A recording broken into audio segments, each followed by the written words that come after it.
ಮುಖ್ಯಮಂತ್ರಿಗಳಾಗಿರುವಂಥ ಸನ್ಮಾನ್ಯ ಸಿದ್ದರಾಮಯ್ಯನವರು ತಮ್ಮ 16ನೇ ಬಡ್ಜೆಟನ್ನು ಮಂಡಿಸಿದ್ದಾರೆ. ಏನೊಂದು 25-26ನೇ ಬಡ್ಜೆಟಲ್ಲಿ ತಮ್ಮ ದಾಖಲೆಯನ್ನು 16ನೇ ಒಂದು ಬಡ್ಜೆಟ್ ಮಂಡಿಸುವ ಮೂಲಕ ಸಾಮಾನ್ಯವಾಗಿ ಹೇಳ್ತಾ ಇರ್ತೀವಿ ಕ್ರಿಕೆಟಲ್ಲಿ ರೆಕಾರ್ಡ್ ಮುರಿಲಿಕ್ಕೆ ಒಂದು ಆಟಗಾರ ರೆಕಾರ್ಡ್ ಮುರಿಲಿಕ್ಕೆ ಪ್ರಯತ್ನ ಮಾಡ್ತಿರ್ತಾರೆ, ತನ್ನ ವೈಯಕ್ತಿಕ ದಾಖಲೆಗಳನ್ನು ಮಾಡಲಿಕ್ಕೆ ಹೋಗ್ತಾರೆ, ಆದರೆ ಒಂದು ಮ್ಯಾಚಲ್ಲಿ ಟೀಮ್ ಗೆಲ್ಲಲ್ಲ ಅಂತ. ಆ ರೀತಿ ಸಿದ್ದರಾಮಯ್ಯನವರ ಒಂದು 25-26ನೇ ಬಡ್ಜೆಟ್ ಆಗಿದೆ. ಏನೊಂದು ಕಳೆದ ಬಡ್ಜೆಟ್ 24-25 ಬಡ್ಜೆಟ್ 16ನೇ ಬಜೆಟ್ 25-26 ಅಲ್ಲ. ಹೌದು, ಯಾರೋ ತುಂಬಾ ಬುದ್ಧಿವಂತರಿದ್ದಾರೆ, ನಾವು ಕೇಳ್ಕೊತೀವಿ. 24-25ನೇ ಬಡ್ಜೆಟ್ ಒಂದು ಬಡ್ಜೆಟ್ ಸೈಜ್ ಅವ್ರು ಮಂಡಿಸಿದ್ದು 3,71,00,000 ಒಂದು ಬಡ್ಜೆಟನ್ನು ಮಂಡಿಸ್ತಾರೆ. ಅವರೇ ತದನಂತರ ಅದನ್ನು ರಿವೈಸ್ ಮಾಡ್ಕೊಳ್ಳೋ ಮೂಲಕ ಆ ಸೈಜನ್ನು ಏನೊಂದು 3,65,000 ಕೋಟಿಗೆ ಇಳಿಸ್ತಾರೆ. ಆ ಇಳಿಸಲಿಕ್ಕೆ ಮುಖ್ಯ ಕಾರಣ ತಮಗೆಲ್ಲ ಗೊತ್ತಿದ್ದ ಹಾಗೆ ಏನು ಟ್ಯಾಕ್ಸ್ ಕಲೆಕ್ಷನ್. ಅವರು ಕಳೆದ ಬಡ್ಜೆಟ್ನಲ್ಲಿ 1,89,000 ಒಂದು ಕಲೆಕ್ಷನ್ ಆಗುವಂಥ ಗುರಿಯನ್ನು ಇಟ್ಕೊಳ್ತಾರೆ. ಆ ಗುರಿ ತಲುಪಲ್ಲ. ಆ ಗುರಿಯನ್ನು ತಲುಪಲಿಕ್ಕೆ 10,000 ಕೋಟಿ ಕೊರತೆ ಆಗುತ್ತೆ. 10,000 ಕೋಟಿ ಕೊರತೆ ಆಗುತ್ತೆ. ಏನು ಇರೋಂಥ ಎಲ್ಲ ಟ್ಯಾಕ್ಸ್ಗಳು ಏನು ಗರಿಷ್ಠವಾಗಿ ಹೋಗ್ಬೋದೋ ಎಲ್ಲ ಟ್ಯಾಕ್ಸ್ಗಳನ್ನು, ಅದು ಪ್ರಾಪರ್ಟಿ ಟ್ಯಾಕ್ಸ್ನಲ್ಲಾಗಿರಲಿ ಅಥವಾ ಪೆಟ್ರೋಲ್ ಮೇಲೆ ಬೆಲೆ ಏರಿಕೆ ಮಾಡೋದಾಗಲಿ ಅಥವಾ ಎಕ್ಸೈಸಿನ ಮೇಲಾಗಿರಲಿ ಅಥವಾ ವೆಹಿಕಲಿನ ಮೇಲಾಗಲಿ ಎಲ್ಲವನ್ನೂ ಏರಿಸಿದ್ದಾರೆ. ಮತ್ತು ಎಲ್ಲ ಯುಟಿಲಿಟಿ ಮೇಲೆ ಆಲ್ಮೋಸ್ಟ್ ಕರೆಂಟ್ ಬಿಲ್ ಆಗಲಿ, ವಾಟರ್ ಬಿಲ್ ಆಗಲಿ, ಪ್ರಾಪರ್ಟಿ ಟ್ಯಾಕ್ಸ್ ಎಲ್ಲ ರೀತಿಯಾದಂಥ ಬೆಲೆ ಏರಿಸ್ಕೊಂಡೇ ಬಂದಿದ್ದಾರೆ. ಇಷ್ಟೆಲ್ಲ ಮಾಡಿಯೂ ಏನು ತಲುಪಬೇಕಾಗಿದ್ದಂಥ 1,80,000 ಕೋಟಿಯನ್ನ ಗುರಿಯನ್ನ ತಲುಪಲಿಕ್ಕಾಗಲ್ಲ. ಆದರೆ ಈ ಬಾರಿ ಏನು 4,09,000 ಕೋಟಿಯ ಬಡ್ಜೆಟ್ ಆಯವ್ಯಯವನ್ನ ಮಂಡಿಸಿದ್ದಾರೆ. ಈಗ ಹೇಗೆ ಗುರಿಯನ್ನ ಏನು 7,09,000 ಟ್ಯಾಕ್ಸನ್ನು ಗುರಿಯನ್ನ ತಲುಪ್ತೀವಿ, ಆ ಪ್ರಮಾಣದ ಟ್ಯಾಕ್ಸ್ ಗುರಿಯನ್ನು ತಲುಪ್ತೀವಿ ಅಂತ ಈ ಬಡ್ಜೆಟ್ನಲ್ಲಿ ಮಂಡಿಸಿದೆ. ಕಳೆದ ಬಡ್ಜೆಟಲ್ಲೇ ಅಷ್ಟು ಏರ್ಸಿನೇ ತಲುಪಲಿಕ್ಕಾಗಿಲ್ಲ. ಈ ಬಡ್ಜೆಟಲ್ಲಿ ಇನ್ಯಾವುದು ಏರಿಸಿಲ್ಲ, ಯಾವ ಒಂದು ಬೇರೆ ಬೇರೆ ಏರಿಕೆಯನ್ನು ಮಾಡಿಲ್ಲ. ಇನ್ನು ಮುಂದಕ್ಕಂತೂ ಮಾಡ್ಲಿಕ್ಕೆ ಸಾಧ್ಯವಿಲ್ಲ, ಅಷ್ಟು ಬೆಲೆಗಳನ್ನು ಏರಿಸಿದ್ದಾರೆ. ಇನ್ಫ್ಲೇಷನ್ನಲ್ಲಿ ತಗೊಂಡ್ರು ಬೇರೆ ಬೇರೆ ರಾಜ್ಯಕ್ಕೆ ಹೋಲಿಸ್ಕೊಂಡಾಗ ಇನ್ಫ್ಲೇಷನ್ನು ಜಾಸ್ತಿ ಇದೆ. ಹಾಗಾಗಿ ಬೇರೆ ಬೇರೆ ರಾಜ್ಯಕ್ಕೆ ಹೋಲಿಸ್ಕೊಂಡಾಗ ಕಾಸ್ಟ್ ಆಫ್ ಲಿವಿಂಗು ಇನ್ಫ್ಲೇಷನ್ ಜಾಸ್ತಿ ಆಗಿದೆ. ಸೊ ಇವತ್ತು ಕಾಂಪಿಟೇಟಿವ್ ವರ್ಲ್ಡ್, ಈ ಕಾಂಪಿಟೇಟಿವ್ ವರ್ಲ್ಡಲ್ಲಿ ನೀವು ಈ ರೀತಿ ಇನ್ಪುಟ್ ಕಾಸ್ಟನ್ನು ಇನ್ಕ್ರೀಸ್ ಮಾಡ್ತಾ ಹೋದ್ರೆ ಯಾರ ಜೊತೆ ನಾವು ಕಾಂಪೀಟ್ ಮಾಡಲಿಕ್ಕಾಗತ್ತೆ? ಹಾಗಾಗಿ ಇವಾಗ ನಾನು ಬೇರೆ ಸಬ್ಜೆಕ್ಟ್ಗೆ ಹೋಗ್ತೀನಿ, ಇನ್ನು ಹೆಚ್ಚು ಸಮಯದ ಅಭಾವ ಇರೋ ಕಾರಣ ಪ್ರಸ್ತುತ ಒಂದಿಷ್ಟು 4-6 ವಿಚಾರಗಳನ್ನ ಎತ್ಕೋತೀನಿ.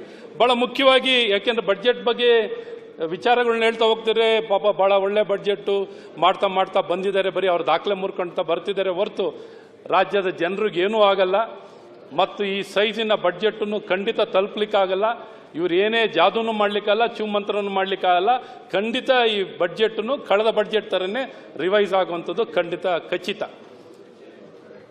ಸನ್ಮಾನ್ಯರೇ, ಮತ್ತು ಈ ರಾಜ್ಯದ ಈ ಆರ್ಥಿಕ ವ್ಯವಸ್ಥೆನ ಸಾಲದ ಸುಳಿವಿಗೆ ಈಗಾಗಲೇ 7,64,000 ಕೋಟಿ ಸಾಲವನ್ನು ತಗೊಳ್ಳುವಂಥದ್ದಾಗಿದೆ.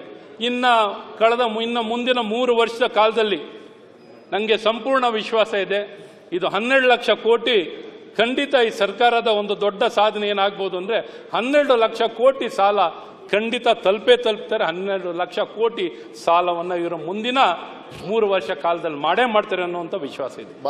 ಸನ್ಮಾನ್ಯ ಸಭಾಧ್ಯಕ್ಷರೇ, ಡಾಕ್ಟರ್ ಸಾಹೇಬ್ರೆ, ಈ ದೇಶದ ಮೇಲೆ ಸಾಲ ಎಷ್ಟೈತೆ ಅದನ್ನು ಬೆಳಕು ಚೆಲ್ರಿ.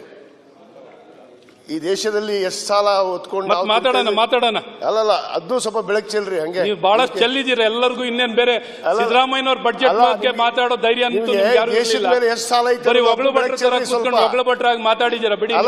ಭಟ್ರಲ್ಲ, ದೇಶದ ಮೇಲೆ ಎಷ್ಟು ಸಾಲ ಇದೆ ಅದನ್ನು ಸ್ವಲ್ಪ ಬೆಳಕು ಚೆಲ್ರಿ. ನಿಮ್ಮವರೆಲ್ಲ ಮಾತಾಡಿದ ಅದನ್ನೇ ಡಾಕ್ಟ್ರೆ, ಅದನ್ನೇ ಮಾತಾಡಿದ್ದು. ಹೇಳ್ತೀನಿ ಅದ್ರ ಬಗ್ಗೆ ಅದನ್ನು ಹೇಳಿ ಸ್ವಲ್ಪ. ಹೇಳ್ತೀನಿ. ರಾಜ್ಯದ ಅಷ್ಟೇ ಕೇಳಕ್ ರೆಡಿ ಇದ್ರೆ ಬೇಕಾದ್ರೆ ಇವತ್ತೆಲ್ಲ ಇನ್ನೂ ಒಂದ್ 2-3 ಗಂಟೆ ಮಾತಾಡ್ತೀನಿ. 500 ಲಕ್ಷ ಕೋಟಿ ತಲುಪಿದೆ ಈ ದೇಶದ. ಅದ್ರ ಬಗ್ಗೆ ಮಾತಾಡ್ತೀನಿ. ಕೇಂದ್ರ ಬಜೆಟ್ ಬಗ್ಗೆ ಕೇಳಿದ್ರೆ ಅದ್ರ ಬಗ್ಗೆ ಮಾತಾಡ್ತೀವಿ. 200 ಲಕ್ಷ ಕೋಟಿ ತಲುಪಿದೆ ನಮ್ಮ ದೇಶದ ಮೇಲೆ ಸಾಲ. ಅದನ್ನು ಸ್ವಲ್ಪ ಹೇಳಿ. ಸನ್ಮಾನ್ಯ ಸಭಾಧ್ಯಕ್ಷರೇ, ಏನ್ ನಮ್ಮ ಸ್ನೇಹಿತರು ಡಾಕ್ಟರ್ ಕೇಳ್ತಾ ಇದ್ದಾರೆ. ಡಾಕ್ಟರ್ ಕ್ಯಾಶಪ್ ಇಲ್ಲ ಡಾಕ್ಟರ್ ಸರ್, ನಮ್ಮ ಡಾಕ್ಟರ್ಗಳು ಎಲ್ಲಿದ್ರು ನಮ್ಗೆ ಗೊತ್ತಾಗ್ತದೆ. ನಮ್ಮ ಡಾಕ್ಟರ್ಗಳು ಆತ್ಮೀಯತೆ ಬರ್ತದೆ. ನಮ್ಮ ಸ್ನೇಹಿತರು ಆತ್ಮೀಯರು. ಹೌದು ಗುರು, ನಾನು ಇಲ್ಲ ಅನ್ನಿಲ್ಲ. ಕೋನ್ ರೆಡ್ಡಿ ಮಾತಾಡೋರ್ಲ ಡಾಕ್ಟರ್ಗಳೇ ಮಾತಾಡೋದಾರ. ಹೌದು. ಸಭಾಧ್ಯಕ್ಷರೇ, ಏನೊಂದು ಕೇಂದ್ರದಲ್ಲಿ ಅವ್ರು ಕೇಳ್ತಾ ಇದ್ದಾರೆ, ಕೇಂದ್ರದಲ್ಲಿ 200 ಲಕ್ಷ ಕೋಟಿ ತಗೊಂಡಿದ್ದಾರೆ ಸಾಲ ಅಂತ. 200 ಲಕ್ಷ ಕೋಟಿ ತಗೊಂಡಿರುವಂತ ಪ್ರಪೋಷನ್ ಈವನ್ ಮನಮೋಹನ್ ಸಿಂಗ್ ಅವರ ಕಾಲದಿಂದಲೂ ನೀವು ನೋಡಿದ್ರೆ ಏನೊಂದು ಡೆಪ್ಟ್ ಅಂಡ್ GDP ರೇಷಿಯೋನಲ್ಲಿ ತಗೊಂಡಿದ್ದಾಗ 50ರಿಂದ 60%, ಹೆಚ್ಚು ಕಡಿಮೆ 50ರಿಂದ 60%, 57% 60% ವರೆಗೂ ಮನಮೋಹನ್ ಸಿಂಗ್ ಸರ್ಕಾರದಲ್ಲಿ ತಗೊಂಡಿದ್ದಾರೆ. ಈಗಿನ ಸರ್ಕಾರದಲ್ಲೂ ಏನೊಂದು ಡೆಪ್ಟ್ ಮತ್ತು GDP ರೇಷಿಯೋನಲ್ಲಿ 55%ನಲ್ಲಿದೆ ಡಾಕ್ಟ್ರೇ. ಮುಖ್ಯವಾಗಿ ನರೇಂದ್ರ ಮೋದಿ ಅವರು ಏನೊಂದು ಆರ್ಥಿಕ ವ್ಯವಸ್ಥೆಯಲ್ಲಿ ನಮ್ಮ ಇಡೀ ವಿಶ್ವ ಮಟ್ಟದಲ್ಲಿ 11ನೇ ಸ್ಥಾನದಿಂದ ನಾವು 5ನೇ ಸ್ಥಾನಕ್ಕೆ ಬಂದು ಇನ್ನು 3ನೇ ಸ್ಥಾನಕ್ಕೆ ತಲುಪಲಿಕ್ಕೆ ಇವತ್ತು ಸತತವಾಗಿ ಈ ದೇಶದಲ್ಲಿ ಏನು ಮಾಡಿದ್ರೆ ಒಳ್ಳೇದಾಗುತ್ತೆ ಅನ್ನುವಂಥ ಒಂದು ಸತ್ಪ್ರಯತ್ನವನ್ನ, ಏನೊಂದು ಡೆವಲಪ್ಮೆಂಟಲ್ಲಿ ಎಲ್ಲೆಲ್ಲಿ ಇಂಟರ್ವೆನ್ಷನ್ ಆಗಬೇಕು, ಎಲ್ಲಿ ಬಂಡವಾಳ ಹೂಡಿಕೆಯನ್ನು ಮಾಡಬೇಕು, ಎಲ್ಲಿ ಖರ್ಚನ್ನು ಮಾಡಬೇಕು, ಆ ಮಾಡೋ ಮೂಲಕ ಎಲ್ಲ ಭಾರತೀಯರಿಗೂ ಉತ್ತಮ ಭವಿಷ್ಯ ಮತ್ತು ಮೂಲಭೂತ ಸೌಕರ್ಯ, ಗುಣಮಟ್ಟದ ಬದುಕನ್ನು ಕಾಣಲಿಕ್ಕೆ, ಅಥವಾ ಶಿಕ್ಷಣ ಆಗಲಿ, ಆರೋಗ್ಯ ಆಗಲಿ, ಮೂಲಭೂತ ಆಗಲಿ, ನ್ಯಾಷನಲ್ ಹೈವೇ ಆಗಲಿ, ರೈಲ್ವೆ ಆಗಲಿ. ಇವತ್ತು ರೈಲ್ವೆನಲ್ಲಿ ಎಷ್ಟು ಖರ್ಚು ಮಾಡ್ತಿದ್ರು, ನಮ್ಮ ರಾಜ್ಯಕ್ಕೆ ಎಷ್ಟು ಕೊಟ್ಟಿದ್ದಾರೆ, ಕೇಂದ್ರದಲ್ಲಿ ನ್ಯಾಷನಲ್ ಹೈವೇಗಳು ಎಷ್ಟು ವೇಗದಲ್ಲಿ ಡೆವಲಪ್ ಆಗ್ತಿದೆ, ಅಂಕಿಅಂಶಗಳೆಲ್ಲ ಇರುವಂಥದ್ದಿದೆ. ಹಾಗಾಗಿ ಕೈಗಾರಿಕೆ ವಲಯ ಅನ್ನೋದಲ್ಲೂ ಈಗ ನಮ್ಮ ಡಾಕ್ಟರ್ ಅಜಯ್ ಸಿಂಗ್ ಅವರನ್ನು ಕೈಗಾರಿಕೆ ವಲಯ ಬಗ್ಗೆ ಅಥವಾ ಕಲ್ಯಾಣ ಕರ್ನಾಟಕದ ಬಗ್ಗೆ ಮಾತಾಡ್ತಿದ್ರು. ನಿಜವಾದ ಕಲ್ಯಾಣ ಕರ್ನಾಟಕ ಅಭಿವೃದ್ಧಿ ಬಗ್ಗೆ ನಾನು ಸಮಯ ಕೊಟ್ಟರೆ ಲಾಸ್ಟಲ್ಲಿ ಮಾತಾಡ್ತೀನಿ. ಈಗ ಮುಖ್ಯವಾಗಿ ನನ್ನ ಕಣ್ಣು ಮುಂದೆ ಈಗ ನೋಡಿರೋಂಥ ಒಂದು ಪ್ರಸ್ತುತವಾಗಿರುವಂಥ ವಿಚಾರ ಒಂದು ನಮ್ಮ ಇಂಧನ ಇಲಾಖೆ ಬಗ್ಗೆ. ಒಂದು ಇಂಧನ ಇಲಾಖೆ ನೋಡಿದಾಗ ಸ್ಮಾರ್ಟ್ ಮೀಟರ್ಗಳನ್ನು ನಮ್ಮ ಎಲ್ಲ ಗ್ರಾಹಕರಿಗೆ, ಹೊಸ ಗ್ರಾಹಕರಿಗೆಲ್ಲ ಮುಂದಿನ 5 ವರ್ಷ ಕಾಲದಲ್ಲಿ 39 ಲಕ್ಷ ವರ್ಷಕ್ಕೆ ಒಂದು ಸಾಧಾರಣ 9 ಲಕ್ಷ ಮೀಟರ್ ಹಂಗೆ ಇಡೀ ರಾಜ್ಯದಲ್ಲಿ ಎಲ್ಲ 5 ಎಸ್ಕಾಂಗಳಲ್ಲಿ ವರ್ಷ 9 ಲಕ್ಷ ಮೀಟರ್ಗಳನ್ನು ಅಳವಡಿಸುವಂಥದ್ದು ಗುರಿಯನ್ನು ಇಟ್ಕೊಂಡಿದ್ದಾರೆ. ಒಂದು ಬೇಡಿಕೆ ಪ್ರೊಜೆಕ್ಷನ್ ಇಟ್ಕೊಂಡಿರೋದು ಪ್ರತಿ ವರ್ಷ ಒಂದು 9 ಲಕ್ಷ, ಮುಂದಿನ 5 ವರ್ಷ ಕಾಲದಲ್ಲಿ 39 ಲಕ್ಷ ಮೀಟರ್ಗಳನ್ನ ಅಳವಡಿಸಬೇಕು ಅಂತ. ಇದನ್ನು ಅಳವಡಿಸಲಿಕ್ಕೆ ನಮ್ಮ ತಕರಾರಲ್ಲ. ಏನೊಂದು ಕಾನೂನಿನಲ್ಲಿ ಭಾರತ ಸರ್ಕಾರ ಇದನ್ನು ಮುಖ್ಯ ಉದ್ದೇಶ ಸ್ಮಾರ್ಟ್ ಮೀಟರ್ನ ಅಳವಡಿಸೋದೇನು, ರಿಯಲ್ ಟೈಮ್ನಲ್ಲಿ ಏನು ಒಂದು ಟ್ರಾನ್ಸ್ಮಿಷನ್ ಲಾಸಸ್ ಅಕೌಂಟಿಂಗ್ ಆಗಬೇಕು, ಟ್ರಾನ್ಸ್ಮಿಷನ್ ಲಾಸಸ್ಸು ಅಕೌಂಟಿಂಗ್ ಆಗಬೇಕು, ಎಲ್ಲಿ ಪೋಲ್ ಆಗ್ತಿದೆ, ಥೆಫ್ಟ್ ಆಗ್ತಿದೆಯಾ, ಪಿಲ್ಫ್ರೇಜ್ ಆಗ್ತಿದೆಯಾ, ಎಲ್ಲಿ ಏನು ಯಾವ ಹಂತದಲ್ಲಿ ಆಗ್ತಿದೆ. ಹಾಗಾಗಿ ಯಾವುದೇ ಒಂದು ಮನೆಗೆ ಕಡ್ಡಾಯವನ್ನು ಮಾಡೋ ಮೊದಲು ಏನೊಂದು ಡಿಸ್ಟ್ರಿಬ್ಯೂಟರ್, ಫೀಡರು, ಟ್ರಾನ್ಸ್ಫಾರ್ಮರು, ಬೌಂಡ್ರಿಗಳಲ್ಲಿ ಕಡ್ಡಾಯವಾಗಿ ಈ ಮೀಟರ್ಗಳನ್ನು ಅಳವಡಿಸಬೇಕು. ಅದಲ್ಲದೆ RDSS scheme, revamped distribution sector scheme ಅಂತ ಇದೆ. ಅದಕ್ಕೆ ದುಡ್ಡು 3,03,000 ಚಿಲ್ಲರೆ ಹಣವನ್ನು ಮೀಸಲಾಗಿಟ್ಟಿದ್ದಾರೆ. ಈಗಾಗಲೇ ಕೆಲವು ವರ್ಷದಿಂದ ಇದೆ ಸ್ಕೀಮ್. ಭಾರತ ಸರ್ಕಾರ ಏನು ಡಿಪಾರ್ಟ್ಮೆಂಟ್ ಮಿನಿಸ್ಟ್ರಿ ಆಫ್ ಪವರಿಂದ ಈ 3,03,000 ಚಿಲ್ಲರೆ ಹಣವನ್ನು 3,03,000 ಹಣವನ್ನು ಮೀಸಲಾಗಿಟ್ಟಿದ್ದಾರೆ. ಇದನ್ನ ಬಳಕೆಯನ್ನು ಮಾಡಿಕೊಂಡು ಔಟ್ಲೇ ಇರೋದು 3,03,000. ಇದನ್ನ ಕಡ್ಡಾಯವಾಗಿ ಎಸ್ಕಾಂ ಅವರು ಈಗಿರುವಂಥ ಎಲ್ಲ ಗ್ರಾಹಕರ ಮನೆಗಳಿಗೆ ಅಳವಡಿಸಬೇಕು. ಅಳವಡಿಸಿದ ನಂತರ ಮಾತ್ರ ಏನು ಪ್ರಾಸ್ಪೆಕ್ಟಿವ್ ಕಸ್ಟಮರ್, ಅದು ಅಳವಡಿಸಿದ ನಂತರ ಹೊಸ ಕಸ್ಟಮರ್ ಯಾರು ಬರ್ತಾರೋ ಅವ್ರಿಗೆ ಮಾತ್ರ ನೀವು ಕಡ್ಡಾಯ ಮಾಡಲಿಕ್ಕಾಗುತ್ತೆ. ಹಾಗಾಗಿ ಎಸ್ಕಾಮಿನ ಕಾಸ್ಟಲ್ಲಿ ಏನೊಂದು RDSS ಸ್ಕೀಮ್ ಅಡಿಯಲ್ಲಿ ಎಸ್ಕಾಂ ಅವರು ಕಡ್ಡಾಯವಾಗಿ ಅಳವಡಿಸಿದ ನಂತರ ಮಾತ್ರ ಈ ಸ್ಮಾರ್ಟ್ ಮೀಟರ್ಗಳನ್ನ ಅಳವಡಿಸಬೇಕು. ಇಲ್ಲಿ ನೋಡಿದ್ರೆ ಇವತ್ತು ನಮ್ಮ ಸರ್ಕಾರದಲ್ಲಿ ಬಹಳ ಅರ್ಜೆಂಟಲ್ಲಿ ಯಾವ ನಿಯಮಾವಳಿಗಳು ಇಲ್ಲ, KERC ನಿಯಮಾವಳಿಗಳಿಲ್ಲ, ಸೆಂಟ್ರಲ್ ಎಲೆಕ್ಟ್ರಿಕ್ ಅಥಾರಿಟಿ ಇಲ್ಲ, ಅಥವಾ ಮಿನಿಸ್ಟ್ರಿ ಆಫ್ ಪವರ್, ಇಲ್ಲೆಲ್ಲೂ ಕೇವಲ ಟೆಂಪ್ರವರಿ ಕನೆಕ್ಷನ್ಗೆ ಮಾತ್ರ, ಟೆಂಪ್ರವರಿ ಕನೆಕ್ಷನ್ ಅವ್ರಿಗೆ ಮಾತ್ರ ಸ್ಮಾರ್ಟ್ ಮೀಟರನ್ನು ಅಳವಡಿಸಬೇಕು. ಪ್ರೀಪೇಡ್ ಆಗಲಿ ಪೋಸ್ಟ್ ಪೇಡ್ ಆಗಲಿ ಇದು ಯಾವುದಕ್ಕೂ ಉಲ್ಲೇಖನೆ ಆಗಿಲ್ಲ. ಪೋಸ್ಟ್ ಪೇಡ್ ಅಂತೂ KRC ಸೂಚನೆಗಳು ಇವರಿಗೆ ಬದ್ಧವಾಗಿದೆ, ಹೌದು ಅಲ್ಲ? ಬದ್ಧವಾಗಿರುತ್ತೆ, ಅದು ಎದ್ದು ಬಿಡ್ತಾರೆ, ಇಲ್ಲ ಬೇಡ ಹೇಳಿದೆ. KRC ನಿಯಮಗಳು ಇವರಿಗೆ ಬದ್ಧವಾಗಿರುತ್ತೆ ಎಲ್ಲ ಎಸ್ಕಾಂಗಳಿಗೆ. ಇವತ್ತು ಈ ಎಲ್ಲ ಬೇಕಂದ್ರೆ ಸವಿಸ್ತಾರವಾಗಿ ಹೇಳ್ತೀನಿ. KRCನಲ್ಲಿ ಕೊಡದಂಥ ನಿಯಮಾವಳಿಯನ್ನು ಇವರು ಬೆಸ್ಕಾಂ ಗೈಡ್ಲೈನ್ಸ್ ಮಾಡ್ಕೋತಾರೆ. ಎಸ್ಕಾಂಗಳಲ್ಲಿ ಗೈಡ್ಲೈನ್ಸ್ ಮಾಡ್ಕೋತಾರೆ. ಬೆಸ್ಕಾಂನಲ್ಲಿ ಏನು ಗೈಡ್ಲೈನ್ಸು? ಮ್ಯಾಂಡೇಟ್ರಿ ಮಾಡ್ಕೋಬಹುದು. ಯಾವ ಕಾನೂನಿನ ಅಡಿಯಲ್ಲಿ ಇವರು ಮ್ಯಾಂಡೇಟ್ರಿ ಮಾಡ್ಕೋಬಹುದು? ಇವ್ರ ಗೈಡ್ಲೈನ್ಸ್ನೇ 13/2/2024, 13/2/2025 ಈ ಅವರ ಬೆಸ್ಕಾಮಿನ ಗೈಡ್ಲೈನ್ಸ್, ಸಭಾಧ್ಯಕ್ಷರೇ, operational guidelines for smart meter 13/2/2025 ಇಲ್ಲಿ ಹೇಳ್ತಾರೆ, operational guidelines for arranging power supply through prepaid smart meter for new permanent bar temporary installation. All new installations, all categories of consumer except temporary are obligated to install with smart prepaid and postpaid energy meters at their cost. ಮತ್ತೆ ನಮಗೆ calling attention ಉತ್ತರ ಕೇಳಿದೆ. ಆ ಉತ್ತರ ಕೇಳಿದಾಗ ಅವ್ರ ಉತ್ತರ ದಾರಿಗೆ ಬಂದ್ಬಿಟ್ಟು ಏನಂತ ಉತ್ತರ ಕೊಡ್ತಾರೆ? ಇಲ್ಲ, ಅವ್ರು ಸ್ವಇಚ್ಛೆಯಿಂದ ಹಾಕೋಬೋದಷ್ಟೇ, ಕಡ್ಡಾಯ ಇಲ್ಲ, ಟೆಂಪ್ರವರಿ ಕನೆಕ್ಷನ್ಗೆ ಮಾತ್ರ ಕಡ್ಡಾಯ ಅಂತ ನಮ್ಮ ಕಾಲಿಂಗ್ ಅಟೆನ್ಷನ್ ಉತ್ತರ ಕೊಟ್ಟಿದ್ದಾರೆ. ಹೊಸ ಕನೆಕ್ಷನ್ ಟೆಂಪ್ರವರಿ ಮಾತ್ರ. ಯಾರು ಹೊಸ ಕನೆಕ್ಷನ್ ತಗೊಳ್ತಾರೆ ಅವರಿಗೂ ಟೆಂಪರರಿ ಕನೆಕ್ಷನ್ಗೂ ಕಡ್ಡಾಯ ಮಾಡಿ ಅಂತ ನಾವು ಮಾಡ್ತೀವಿ. ಅದ್ರ ಪ್ರಕಾರ ಟೆಂಡರ್ ಕಳಿಸ್ತೀವಿ. ಬಟ್ ನೀವು ಕಾಲಿಂಗ್ ಅಟೆನ್ಷನ್ ಉತ್ತರ ಕೊಟ್ಟಿದ್ದು ಐಚ್ಛಿಕವಾಗಿದೆ ಅಂತ ಬರೆದಿದ್ರು. ಆಯ್ತು, ಹಾಗಿದ್ರೆ ಯಾವ ಕಾನೂನಲ್ಲಿ ಆಯ್ತು? ಇವರು ಒಪ್ಕೊಂಡಿದ್ದಾರೆ, ಇಲ್ಲಪ್ಪ ನಾವು ಕಾಲಿಂಗ್ ಅಟೆನ್ಷನ್ ಕೊಟ್ಟದ್ದು ಉತ್ತರ ಅದು ತಪ್ಪಿದೆ ಅಂತ ಹೇಳಿದ್ದಾರೆ. ಆಯ್ತು, ಅವರೇ ಒಪ್ಕೊಂಡಿದ್ದಾರೆ, ಕಡ್ಡಾಯ ಅಂತ ಹೇಳ್ಕೊಂಡಿದ್ದಾರೆ. ಆಯ್ತು, ಅವ್ರು ಹೇಳಿದ್ನೇ ಒಪ್ಕೊಂಡ್ಬಿಡ್ತೀನಿ. ಈಗ ಅವ್ರು ಹೇಳಿದ ಪ್ರಕಾರನೇ ಕಡ್ಡಾಯ. ಇವ್ರಿಗೆ ಯಾವ ಕಾನೂನಲ್ಲಿ ಇದು ಕಡ್ಡಾಯ ಮಾಡಲಿಕ್ಕೆ? ಇದು ಮಾಡೋದು ಸ್ಮಾರ್ಟ್ ಮೀಟರ್ ಅಂದ್ರೆ ಏನು? ಡೆಫಿನೇಷನ್ ಆಫ್ ಸ್ಮಾರ್ಟ್ ಮೀಟರ್ ಇರೋದು ನಮ್ಮ ಟ್ರಾನ್ಸ್ಮಿಷನ್ ಲಾಸಸ್ ಅಕೌಂಟಿಂಗ್ ಆಗಬೇಕು, ರಿಯಲ್ ಟೈಮ್ನಲ್ಲಿ ಸಿಗಬೇಕು. ಏನೊಂದು ಎಲ್ಲ ಗ್ರಾಹಕರ ಮನೆಯಲ್ಲಿ ಫೀಡರ್ಗಳೆಲ್ಲ ಅಳವಡಿಸ್ತೇನೆ, ಟ್ರಾನ್ಸ್ಫಾರ್ಮರ್ಗಳೆಲ್ಲ ಅಳವಡಿಸ್ತೇನೆ, ಬೌಂಡ್ರಿಗಳೆಲ್ಲ ಅಳವಡಿಸ್ತೇನೆ. ಅಧ್ಯಕ್ಷ ಒಂದು ನಿಮಿಷ, ಯಾವ ಇದರ ಪ್ರಕಾರ ಬಿಟ್ರೆ CEA central electricity authority gazette notification 23/12/2019 ಏನು ಹೇಳ್ತಾರೆ ಅಂತ ಹೇಳಿದ್ರೆ, all new consumer meters shall be smart meters with prepayment feature, provided that the existing meters other than smart meters shall be replaced.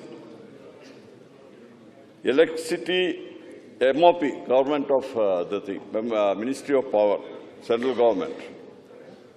All consumers other than agriculture consumers in the areas with communication network shall be separate electricity with smart meters.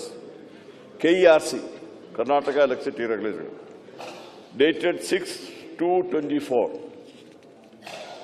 From 1/4/2024, Nim Sarkar iruvaಗಿದೆ.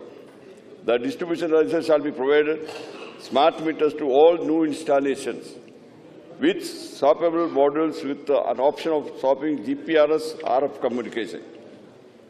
KERC has notified Karnataka regulator stating that with the advent of technology and introduction of smart meters with inbuilt facility to remote recovery, ಇದನ್ನು ಮಾಡಬೇಕು ಅಂತ ನಿಮ್ಮ ಸರ್ಕಾರ ಇರುವಾಗಲೇ ನೀವು ಆದೇಶ ಕೊಟ್ಟಿದ್ದೀರಾ.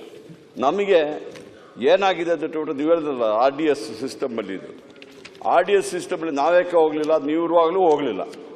ಯಾಕೆಂದ್ರೆ ಕಾರಣ ಏನಂತ ಹೇಳ್ಬಿಟ್ರೆ RDS ಸಿಸ್ಟಮಲ್ಲಿ ಫೈನಾನ್ಸ್ ಡಿಪಾರ್ಟ್ಮೆಂಟ್ ಅವರು ಅದನ್ನು ಅಪೋಸ್ ಮಾಡಿದ್ರು. ಯಾವುದೇ ಕನೆಕ್ಷನ್ ಕೊಡಬೇಕಾದ್ರೂ ಸಮೇತ ನೀವು ದುಡ್ಡು ಬರಬೇಕಾದ್ರೆ ನಿಮ್ಮ ಯಾವುದಾದ್ರು ಡ್ಯೂಸ್ ನೀವು ಪೆಂಡಿಂಗ್ ಇಟ್ಟರೆ ಸೆಂಟ್ರಲ್ ಗೌರ್ಮೆಂಟ್ ಎಲ್ಲ ಯಾವುದು ಬರ್ತದೆ ಅದರಲ್ಲಿ ನಾವು ಅದನ್ನು ಕಡಿತಗೊಳಿಸ್ತೀವಿ ಅಂತ ಹೇಳ್ಬಿಟ್ಟು ಕಂಡೀಷನ್ ಹಾಕಿದ್ವಿ.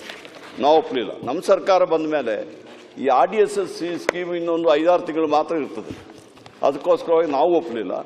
ಆದರೆ ಇಡೀ ಇಂಡಿಯಾ ದೇಶದಲ್ಲಿ ಎಲ್ಲ ಸ್ಟೇಟ್ಗಳಲ್ಲಿ ಸಮೇತ ಇವತ್ತು ಬದಲಾವಣೆ ಮಾಡ್ತಾ ಇದ್ದಾರೆ, ಸ್ಮಾರ್ಟ್ ಮೀಟರ್ಸ್ ಮಾಡ್ತಾ ಇದ್ದಾರೆ. ನಾವು ಬರೀ ಹೊಸದಾಗಿ ಯಾರು ಕನೆಕ್ಷನ್ ತಗೊಳ್ತಾರೆ. ಸ್ಮಾರ್ಟ್ ಮೀಟರ್ ಅಂದ್ರೆ ಏನು ಅಂತ ಹೇಳಿ ಸ್ವಲ್ಪ, ಪಾಪ ಸ್ಮಾರ್ಟ್ ಮೀಟರ್ ಅಂದ್ರೆ ಮತ್ತೆ ಹೇಳ್ಬೇಕಾಗತ್ತೆ, ನಾನು ಹೇಳ್ತೀನಿ ನೋಡಿ. ಸ್ಮಾರ್ಟ್ ಮೀಟರ್ಸ್ ಅಂದ್ರೆ ಏನು ಗೊತ್ತಿಲ್ಲ ಅಂದ್ಬಿಟ್ಟು ನೀವು ಕ್ವಶನ್ ಹಾಕಿ ನಾನು ಡೆಫಿನೇಷನ್ ಕೊಡ್ತೀನಿ. I am not smart meters ಎಲ್ಲರಿಗೂ ಗೊತ್ತಿರೋದು. ಈಗ ನಾವು ಟೆಂಡರ್ ಕರೆದಿದ್ದು ಸ್ಮಾರ್ಟ್ ಮೀಟರ್ಸ್ಗೆ.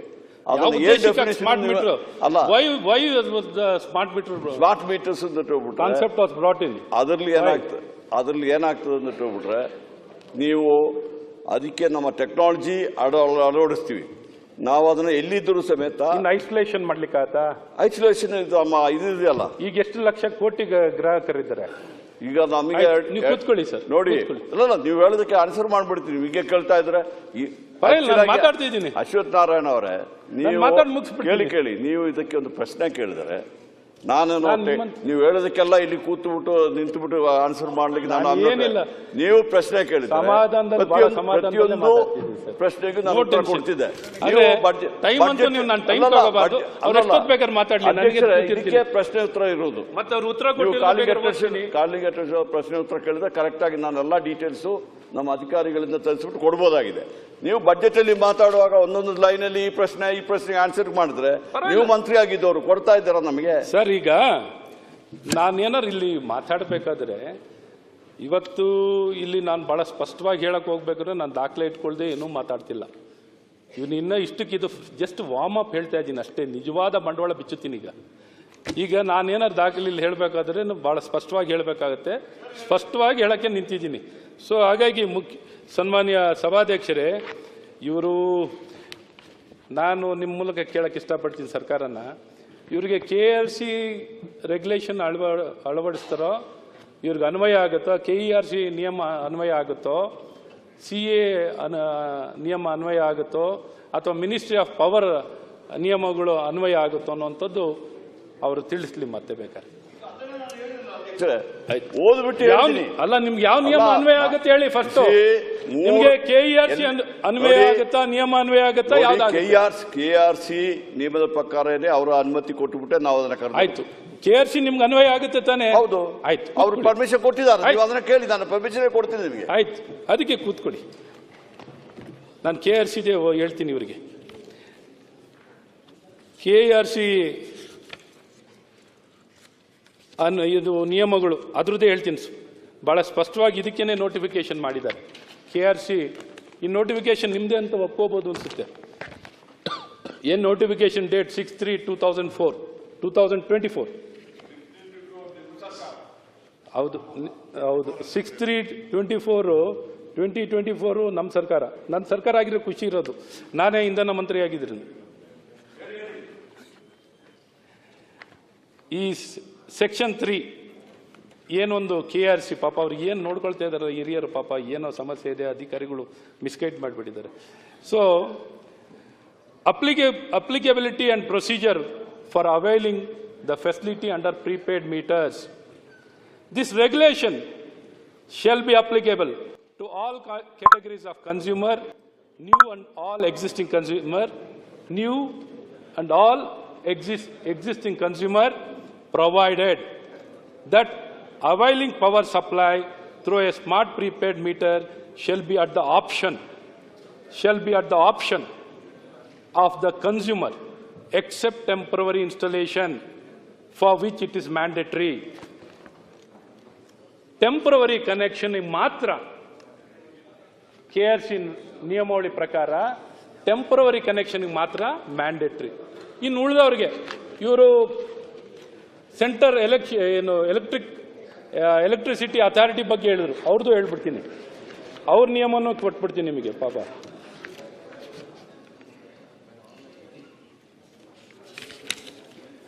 ಅವ್ರ ನಿಯಮವನ್ನು ಓದ್ಬಿಡ್ತೀನಿ ಅವ್ರಿಗೆ ಪಾಪ. Section 4, Regulation 4 of the said regulation of the for the sub-regulation subsection 1, the following shall be substituted, namely, all new interface meters and energy accounting and audit meters shall be of static type and shall have automatic remote metering facility. All new consumers meters shall be smart meters with prepaid feature, provided that the existing meters other than the smart meters shall be replaced with smart meters.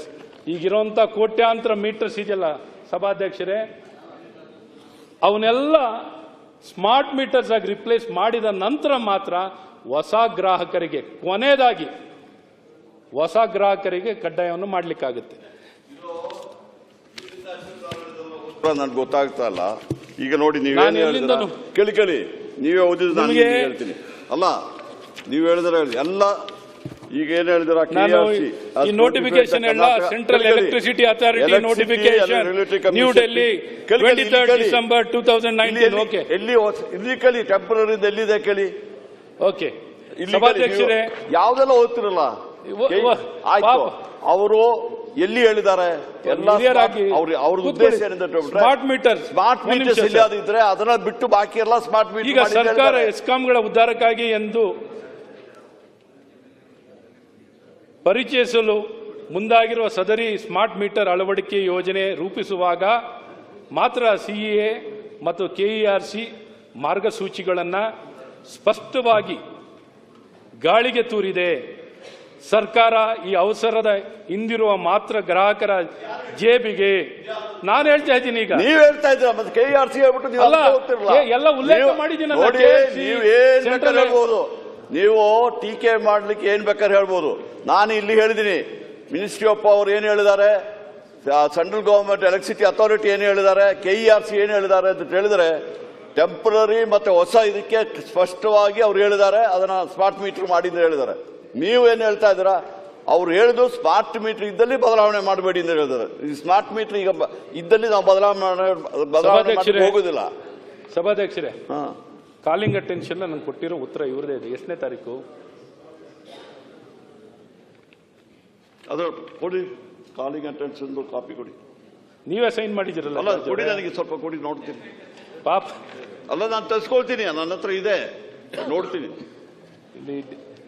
Date ನೀವು ಮೊನ್ನೆ ಒಂದೊಂದು word ಒಂದೊಂದು sentence ನಿಮಗೆ ಬೇಕಾದ್ರೆ ಮಾತ್ರ ತೆಗೆದುಬಿಟ್ಟು ಇದು ಮಾಡ್ತೀರ. ಈಗ ನೋಡಿದಲ್ಲ, ಈಗ ಕೆಆರ್ಸಿ ಅವ್ರು ಏನ್ ಹೇಳಿದಾರೆ, ಪೂರ್ತಿ ಹೇಳ್ತಾ ಇದ್ದಾರೆ. ಇಲ್ಲಿ ಮಿನಿಸ್ಟ್ರಿ ಆಫ್ ಪವರ್ ಏನ್ ಹೇಳಿದಾರೆ, ಅಲ್ಲ ಮಿನಿಸ್ಟ್ರಿ ಆಫ್ ಪವರ್ ಏನ್ ಹೇಳಿದಾರೆ ಅಂತ ಹೇಳ್ಬಿಟ್ಟು ನೀವು ಹೇಳ್ತೀನಿ. ಈಗ ನನ್ನ ಹತ್ರ ಬಂದಿದೆ, ನೋಡ್ತೀನಿ. ಈಗ ಸಿಎ ಗೆಜೆಟ್ ನು ಇವರೇ ಉಲ್ಲೇಖ ಮಾಡ್ಕೊಂಡಿದ್ದಾರೆ. ಸಿಎ ಗೆಜೆಟ್ ನ ಉಲ್ಲೇಖ ಮಾಡ್ಕೊಂಡಿದ್ದಾರೆ, ಎಂಒಪಿ ಗೆಜೆಟ್ ಉಲ್ಲೇಖ ಮಾಡ್ಕೊಂಡಿದ್ದಾರೆ, ಕೆಆರ್ಸಿ ಉಲ್ಲೇಖ ಮಾಡ್ಕೊಂಡಿದ್ದಾರೆ. ಎಲ್ಲ ಉಲ್ಲೇಖನೆ ಅವರೇ ಮಾಡ್ಕೊಂಡಿದ್ದಾರೆ, ಅವರೇ ಹೇಳಿದ್ದಾರೆ. ಪಾಪ ಇವರು ನೋಡಿ ಕಾಂಟ್ರಾಕ್ಟ್ ಕೊಟ್ಬಿಟ್ಟಿದ್ದಾರೆ. ಗೆಸೆಟ್ ಇಡ್ತೀನಿ, ನಾನೇನು ಉಲ್ಲೇಖನೆ ಮಾಡಿದಲ್ಲ. ಆಯ್ತು, ನಾನು ಹಂಗೆ ಯಾವ ರೀತಿಲಿ ಉಲ್ಲೇಖನೆ ಮಾಡ್ಲಿಕ್ಕೆ ಆಗ್ತದೆ? ನಿಜಾಂಶ ಅನ್ನೋದು ನಾನು ಹೇಳ್ಬೇಕಾಗ್ತದೆ. ಆಯ್ತು ಸಚಿವ, ಹೇಳಿ ಅದು ಸರಿ ಇಲ್ಲ ಅಂತ ಹೇಳ್ಬಿಟ್ಟು. ಆಯ್ತು ಸಚಿವರು, ಈಗ ನೋಡಿ ನನ್ನ ಹತ್ರ ಇದೆ. ಸನ್ಮಾನ್ಯ ಸಭಾಧ್ಯಕ್ಷರೇ, ಸ್ಮಾರ್ಟ್ ಮೀಟರ್ ಅಳವಡಿಕೆ ಯೋಜನೆ ರೂಪಿಸುವಾಗ ಸರ್ಕಾರ ಕೆಲವು ಹಂತಗಳನ್ನು ಅನುಸರಿಸಬೇಕಾಗುತ್ತೆ. ನಿಮ್ಗೆ ಹೇಳಲ್ಲ, ಮೊದಲು ಫೀಡರ್, ಟ್ರಾನ್ಸ್ಫಾರ್ಮರ್ ಮತ್ತು ಬೌಂಡ್ರಿ ಹಂತಗಳನ್ನು ಅನುಸರಿಸಬೇಕಾಗಿದೆ. ಬೌಂಡ್ರಿ ಮೀಟರ್ಗಳಿಗೆ ಮೀಟರ್ಗಳನ್ನು ಅಳವಡಿಸಬೇಕಾಗುತ್ತೆ, ಸ್ಮಾರ್ಟ್ ಮೀಟರ್ಗಳನ್ನು. ನೆಕ್ಸ್ಟ್, ನಂತರ ಎಸ್ಕಾಂ ತನ್ನ ಸ್ವಂತ ಖರ್ಚಿನಲ್ಲಿ ಪ್ರಚಲಿತದಲ್ಲಿರುವ ಎಲ್ಲ ಮೀಟರ್ಗಳನ್ನು ಸ್ಮಾರ್ಟ್ ಮೀಟರ್ಗಳನ್ನಾಗಿ ಬದಲಾಯಿಸಬೇಕು. ಅಲ್ಲ, ಇದು ಯಾರ್ದು ಗೈಡ್ಲೈನ್ಸು ಹೇಳಿ ದಯವಿಟ್ಟು. ಇದು central government the, KERC the ಅಥವಾ ಎಂಒಪಿ ದ, ಯಾರ್ದು ನೀವು ಓದ್ತಾ ಇರೋದು? ಸ್ವಲ್ಪ ಕೊಡಿ ನನಗೆ. ಇದು ಯಾರು? ಎಲ್ಲ ನಾನು ಹೇಳ್ತಿರೋದು ನಿಮಗೆ. ನೀವು ಓದ್ತಾ ಇರೋದು ಯಾರು? ಸೆಂಟ್ರಲ್ ಎಲೆಕ್ಟ್ರಿಸಿಟಿ ಅಥಾರಿಟಿದು. ನಾನು ಅದು ಓದಿದ್ನಲ್ಲ, ನಮಗೆ ಸೆಂಟ್ರಲ್, ಹೇಳಿದ್ರಲ್ಲ. ಅದಕ್ಕೆ ನಾನು ಓದಿದ ಅದನ್ನೇ. ಅದರಲ್ಲಿ ಹೇಳಿದಿರಾ? ಇವಾಗ ನಿಮ್ಗೆ ಉತ್ತರ ಕಳಿಸ್ಕೊಡ್ತೀನಿ ತಗೊಳ್ಳಿ, ನೀವು ಕೊಟ್ಟಿರೋ ಈಗ ನೋಡಿ, ಉತ್ತರ ಪಾಪ ಕೊಟ್ಬಿಡಿ. ಈಗ ನನ್ನ ಕೈಲಿದೆಯಲ್ಲ, ಅದು ತಪ್ಪು ಅಂದ್ಬಿಟ್ಟು ಹೇಳಿ ನೋಡೋಣ. ನೀವು ತಪ್ಪಲ್ಲ, ಇಲ್ಲಿ ಕೊಟ್ಟಿರೋ ಉತ್ತರನೇ ನಾನು ಹೇಳ್ತಿರೋದು, ನಾನು ಬೇರೆ ಏನು ಹೇಳ್ತಿಲ್ಲ. ಯಾವ್ದ್ರಲ್ಲಿ ಕೊಟ್ಟಿರೋದು? ಅದ್ರಲ್ಲಿ ಏನು ಉತ್ತರ ಕೊಟ್ಟಿದ್ದೀನಿ ನೋಡಿ. ನೀವು ಉತ್ತರ ಕೊಟ್ಟಿರೋದ ಹೇಳಿ ಹೇಳಿ, ಓದಿ ನೋಡೋಣ.